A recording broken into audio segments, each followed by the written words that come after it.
Artificial. Vamos a empezar con la presentación de Ana Sofía Jiménez. Ana estudió Relaciones Internacionales y Estudios Políticos en la Universidad Militar de Nueva Granada. Ella es colombiana y pues ahora nos va a hablar sobre su trabajo en inteligencia artificial y protección de datos biométricos. Les recuerdo que pueden ir dejando sus preguntas en el chat y las responderemos al final de la presentación de Ana. Adelante, Ana. Bueno, como les comentaron, mi nombre es Ana Sofía Jiménez, yo soy internacionalista y el día de hoy les voy a presentar mi proyecto titulado Inteligencia Artificial y Protección de Datos Biométricos en América Latina, lecciones de la Unión Europea. En primer lugar tenemos la introducción donde pues de forma un poco general, pues como saben y creo que como últimamente se ha venido hablando mucho, actualmente la región pues latinoamericana enfrenta serios desafíos debido a la falta de regulaciones sólidas y herramientas tecnológicas efectivas, pues en todo lo que tiene que ver con la protección de datos biométricos, lo que ha aumentado significativamente el riesgo de vulneraciones de privacidad y seguridad. Esto es particularmente preocupante porque los datos biométricos se catalogan en muchas regiones como datos sensibles, por lo que el uso de estos pues, puede llevar a complicaciones legales y pues de la persona personalmente. En contraste, lo que yo hice fue decir, bueno, en América Latina no está tan bien regulado, voy a buscar un lugar donde esté mucho mejor establecido estas leyes, donde hayan abordado más estos temas y donde de cierta forma podamos como tener un referente. Entonces encontré que la Unión Europea tiene el Reglamento General de Protección de Datos y que muchos de los países latinoamericanos han venido como trabajando en poder alinearse a sus principios. Entonces, bueno, eso es como lo principal de esta presentación y en mi proyecto per se, ver cómo, cuáles son las barreras y las brechas de datos biométricos y cómo podemos acoger esas buenas prácticas de la Unión Europea para cerrar un poco esas brechas acá en América Latina. Bueno, el objetivo principal de esta presentación, como ya lo mencioné, pues es identificar los riesgos y desafíos que enfrenta América Latina en la protección de datos biométricos dentro del contexto de la inteligencia artificial, tomando como referencia las prácticas y herramientas utilizadas en la Unión Europea y pues intentar hacer como unas recomendaciones. Es un poco difícil usar el término recomendaciones porque de igual manera pues es algo muy amplio, pero pues sí son de pronto como consejos de buenas prácticas que pueden tomar los líderes latinoamericanos para pues ir mejorando un poco en este tema de protección de datos. Y pues de manera más específica también era muy importante, de manera más específica, pues era importante también identificar cuáles eran los riesgos asociados del uso de la inteligencia artificial, pues en particular con los datos biométricos, y pues también identificar como el marco legal y ver cuáles eran las diferencias para ver qué nos puede servir a nosotros como países latinoamericanos. Bueno, entonces lo primero que yo hice fue ver cómo estaba la protección de datos en América Latina. Esto fue un ejercicio demasiado interesante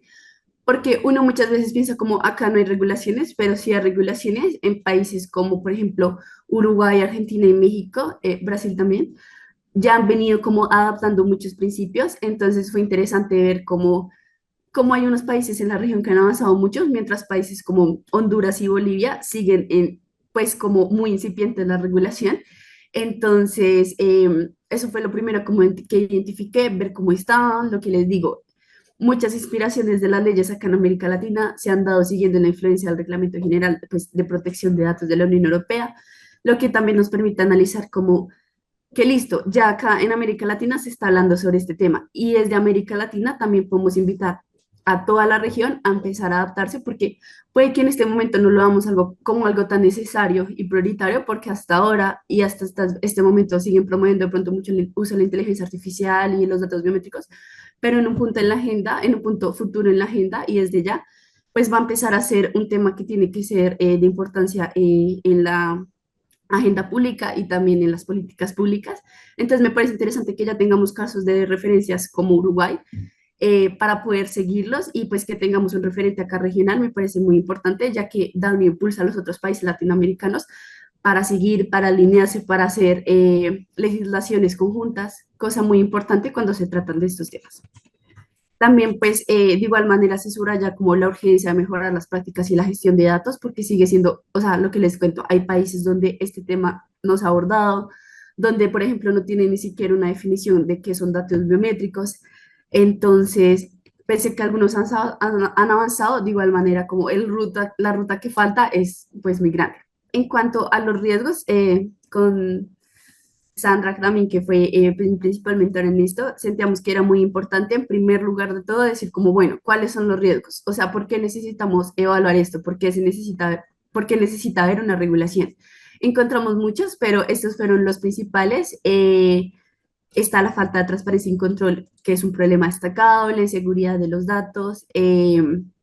sesgo y la discriminación. Bueno, este es muy importante porque siento que, digamos, cuando uno piensa protección de datos, uno dice como, sí, puede que me lo roben, utilicen mi información y demás, pero siento que estos datos biométricos ya van como a un nivel más avanzado. Entonces, por ejemplo, el sesgo y la discriminación, si no se tienen unas regulaciones firmes que limiten el perfilamiento de las personas, pueden haber, digamos, discriminación por motivos de raza, género, edad, y ya han venido habiendo problemas, ya han venido habiendo escándalos.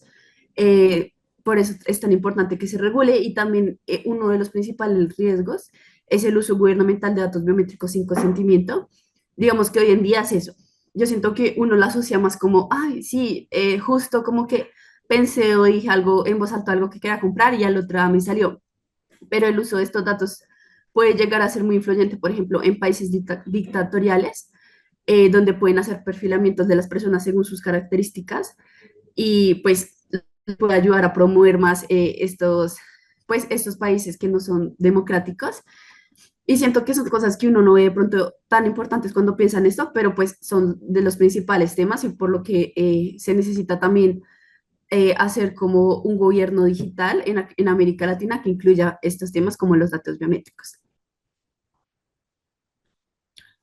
Bueno, otro punto clave, pues al desarrollar este proyecto fue basarnos mucho en las leyes. Entonces lo que hice fue comparar el marco legal pues de la Unión Europea, que es el Reglamento General, y comparar los marcos legales acá más avanzados. Al principio yo dije como, no, yo quiero comparar toda América Latina, pero pues obvio, era imposible. Entonces lo que hice fue decir, bueno, ¿cuál es el país más avanzado en este tema? Uruguay. Entonces lo que hice prácticamente fue comparar el reglamento con las leyes que ya estaban en Uruguay, pero de igual manera, y bueno, con los países más avanzados de por sí, de igual manera encontré que, por ejemplo, acá en América Latina, como les mencioné antes, no hay una definición estandarizada de qué es un dato biométrico. Hay que empezar desde ahí. Si no se tiene una definición, ya hay un vacío legal, ya hay una brecha. Entonces, bueno, esta es una de las recomendaciones y creo que uno de los principales hallazgos también que encontré. Pero de igual manera, otra de las cosas que identifiqué es que ya hay muchos países que han venido avanzando, hay muchos países que ya han dicho, listo, ya en nuestras legislaciones tenemos que los datos biométricos tienen que tener un consentimiento previo, informado, tienen que tener derecho al acceso, a la rectificación, a la cancelación de oposición, y entre otras cosas. Y bueno, pues comparándolo, claramente podemos observar que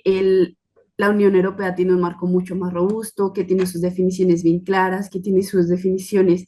donde no permita que haya una brecha, lo que siento que es muy bueno porque en todos estos temas legales, cuando hay brechas, cuando hay vacíos legales, hay problemas donde uno no sabe. Incluso le pasó a España. Em, Ellos tenían una aplicación donde estaban vendiendo como retinas y decían, es que no tenemos, o sea, una ley exactamente que prohíba eso, pero es eso, como que a medida que van avanzando se van dando cuenta que necesitan más leyes y creo que por eso es tan importante que sigamos ese camino de pronto europeo, obviamente teniendo en cuenta las diferencias, que son muchísimas, pero que nos puede llegar a tener como un concepto y como un roadmap, así como es una hoja de ruta que le ayuda a América Latina a seguir avanzando, perdón. Bueno, acá un poco sobre el reglamento, pues lo voy a hacer de forma muy breve debido al limitado tiempo, pero bueno, este entró en vigor en el 2018, se aprobó en el 2016 y siento que fue muy importante ver esto porque es chévere ver viendo cómo van avanzando las leyes. O sea, desde el principio, desde la primera ley que hicieron en el 95, sin estimar, no pueden ver como todo esto de la inteligencia artificial porque era algo que en ese momento no estaba. Pero es chévere porque las leyes, los reglamentos los países tienen que ir adaptándose en la medida en la que se adaptan las cosas. Y siento que la Unión Europea ya está como un poco más avanzada, entonces ya dice, listo, tenemos que protegerlo. Mientras que acá en América Latina están más como en en el aliento de usarlos. Y obviamente siento que algo muy importante acá es decir, no estamos diciendo que dejen de usar la inteligencia artificial, no estamos diciendo que no den sus datos biométricos, porque tarde o temprano se los van a pedir para una visa y demás, sino es cómo usar eso de manera responsable, de manera informada y de manera muy consciente. O sea, de manera de decir cómo me dan un términos y condiciones y uno, por ejemplo, no lo lee. Entonces siento que es muy importante también hacer como una conciencia pública de lo importante que son estos datos, de lo sensibles que son y de que no solo los van a usar para venderte algo, sino que los puede usar desde el gobierno hasta una empresa que después lo venda en el mercado negro. Entonces también es muy importante este tipo de conciencia. Pero bueno, ese era un poco más general, entonces si quieres pasa que en la siguiente explico un poco más cuál es el impacto pues del reglamento que el reglamento ha tenido. Como les mencionaba antes, pues es riguroso, es claro y siento que nos da muchos inputs para América Latina, porque por ejemplo, una de las cosas también como que yo al final recomiendo es que haya un principio como de minimización de datos que solo recolecten los necesarios, o sea, que solo recolecten los necesarios y que te hagan saber que están recolectando. Porque otra de las buenas prácticas que hacen en la Unión Europea es decir, mira, vamos a recolectar este y este dato. En cambio, acá en América Latina es como un párrafo que nadie lee, acepta o no, ya. Entonces siento que es muy importante también dejarle saber al usuario, al que está aceptando compartir sus datos biométricos, qué estás compartiendo exactamente. Que sepa que con esa información, por ejemplo, en la Unión Europea no van a hacer un perfilamiento, en cambio acá ya lo están empezando a hacer. Y siento que es muy importante dejar esto claro y lo mismo que se articula con lo que estaba diciendo anteriormente, crear una conciencia de la comunidad de que es importante que uno lea esas cosas, de que es importante saber uno que está compartiendo y de que es importante pues saber sus derechos. O sea, hay un derecho mucho que es el derecho al olvido, que creo que uno muchas veces no sabe, que uno en un punto a veces dice, listo, acepto dar mis datos, y después a uno lo siguen llamando y uno no entiende por qué, y uno puede decir como, mira, ya quiero que me saquen de esa base de datos, ya no quiero que me van a llamar, y es completamente legal y estás en todo tu derecho. Y yo siento que uno a veces por no saber como esos derechos que tienen este tipo de datos, es que muchas veces pues también uno de cierta forma como que no sabe cómo manejar la situación y pues tenemos muchos derechos que tenemos que empezar a usarlos más, pues también por nosotros mismos. Ah, bueno, y otro hallazgo muy importante que encontré fue que no solo me podía limitar como a estas leyes que estaban, sino que también ellos lo complementan con otras. Entonces, por ejemplo, tienen la tecnología y y la estandarización de la protección de datos. Entonces, utilizan diferentes herramientas que facilitan cómo saber cuáles son las leyes. Entonces, es muy importante, digamos, esto para las empresas porque la idea no es decirles, no, no, no vendan o no usen los datos para llamar a la gente o para leer a la gente, sino decirles, listo, pero adáptense al reglamento y también tienen estas herramientas que les permiten saber si lo están cumpliendo bien y demás. También están las técnicas de mejora de privacidad biométrica, que pues estas cosas que, digamos, pixelean la cara, que pues usan como métricas como el coeficiente de pérdida de identidad de privacidad. Entonces siento que no solo es adaptarnos y seguir las buenas prácticas a nivel legal, sino también seguir las prácticas de qué es lo que están usando, qué es la tecnología que están usando. Y eso también me parece importante pues abordarlo, por lo que les digo, también ayuda como a saber y darle a las empresas como una línea, un seguimiento de no te estamos imponiendo que aceptes esto y tú mirarás cómo lo haces, sino mira, también están estas herramientas que te van a ayudar. Y siento que esto es muy importante porque igual manera para hacer un marco legal robusto no solo se necesita como al gobierno, se necesita al Estado, se necesita al sector privado, al sector público, am, y pues a la sociedad civil, claramente. Como ya hablando un poquito de las recomendaciones, siento que de igual manera las he venido diciendo pues a lo largo de la presentación, pero básicamente pues las divido en estas diapositivas que vienen. Es crucial invertir en infraestructura TIC, es crucial hacer unas leyes que también sirvan de cierta forma a la región, es crucial capacitar a los empresarios y capacitar a las personas en herramientas TIC, Es crucial, no sé si ya estoy diciendo otras cosas de otras diapositivas, pero para no demorarme tanto, es crucial también seguir a esos países que ya van como en este liderazgo, como Brasil, Uruguay y Chile, que ya han avanzado mucho más, poder hacer de verdad un intercambio de buenas prácticas y se hace. Hay muchas organizaciones, incluso en la que yo trabajo, donde hacemos seminarios de buenas prácticas y se comparten temas y avances en gobierno digital, en economía digital. Entonces siento que es un tema que hay que empezar a implementar antes de que ya sea muy tarde y haya un problema y haya ese vacío legal y tenemos que empezar a implementarlo. Siento que desde ya se tiene que hablar y hacer una convergencia con todos los actores para empezar a trabajarlo antes de que haya como una complicación más grande. Entonces también es importante la armonización de la legislación. Si quieres, pásala. Eso, perfecto. Pero sí, en conclusión también se necesita una colaboración internacional. Sé que la Unión Europea viene también, digamos, dando como esos principios, esas guías de buenas prácticas, pero también es importante que se siga reforzando esto y que no se quede de pronto solo como en documentos, porque de igual manera, pese a que hay, pues no hay muchos, o sea, esta información fue un poco difícil de conseguir. Hay,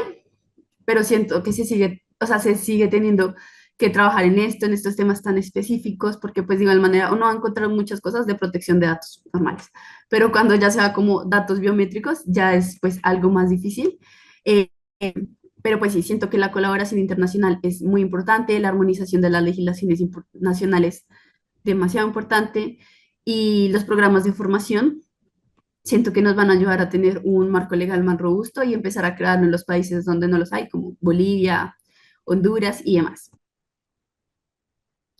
Y por último, en conclusiones de forma muy rápida, pues se evidencia la preocupación por la privacidad por el uso de datos biométricos en la inteligencia artificial, la necesidad de que haya transparencia y consentimiento, de que sepan para qué van a usar tus datos, cómo los van a usar, hasta qué punto los van a usar. Otra de las conclusiones es que claramente gracias a o debido más que todo al avance de la inteligencia artificial, ahora tenemos que poner nuestro foco en cosas que antes no eran necesarias. Tiene que haber unas regulaciones estrictas, pero al mismo tiempo muy flexibles para que todos se sientan incluidos, para no dejar de lado lo que les digo, el sector privado no hay que dejarlo de lado. Entonces tampoco hay que ponerle muchas trabas, sino también herramientas para que entiendan este tipo, entender que cada vez que surjan más tecnologías emergentes y más, pues todo lo que todo lo de la inteligencia artificial y eso es necesario, pues ver cómo lo usamos y también cómo lo incentivamos, pero también cómo lo limitamos y no dejamos que consuma pues más de nosotros, más de nuestros datos, de nuestra privacidad y demás. Bueno, la comparación regional ya les decía es muy importante hacer este consenso de buenas prácticas y de verdad seguirlas, que no solo se queden en seminarios, en foros, sino ver cómo se empieza a implementar en la agenda pública y asimismo en las políticas públicas pues, de los países latinoamericanos. Y listo. Creo que ya después, por último, tengo las referencias. Y pues las gracias a ustedes por este espacio de aprendizaje y crecimiento, financiación. Y listo.